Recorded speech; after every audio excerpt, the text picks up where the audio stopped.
Ko Buco pride na center, ga bojo vsi p***kali, ko ima preveliko goflo. Le eno od sporočil nedavno objavljenih na družbenih omrežjih, ki napoveduje medvrstniško nasilje. Gremo v šolski center Novo mesto, čeprav se izsiljevanja in grožnje niso dogajali prav na območju šole, si tam niso zatiskali oči, pač pa odreagirali. Naše orodje je pogovor, tako s storilcem kot z žrtvijo, in seveda vsekakor vključujemo tudi starše, ki so zelo pomembni, bom rekla, pri vzgajanju. Da bi storilcu ozavestili neprimerno vedenje, v takih primerih z njim naredijo podroben plan, da dojame, česa ne sme več početi. Da sprejme neka pravila, sprejme odgovornost, torej je cela, bom rekla, paleta enih ukrepov. Ker da so kazni blage in je jasno, da ne prinašajo večjih sprememb, opozarja. Ampak kljub temu upamo, da vseeno bojo tudi odločevalci mogoče spregledali, mogoče kakšne druge alternative tudi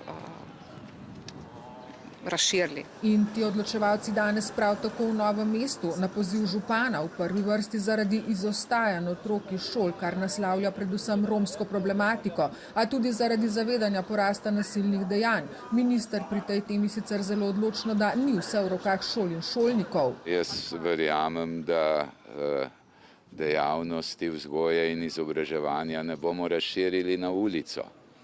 Mi imamo jasno postavljene stvari, kaj je tisto, za kar je šola kot inštitucija dolžna poskrbeti. In dalje, da zaupa v aktivno ukrepanje ustreznih organov ob takih dogodkih in ob tem policija, da ukrepa.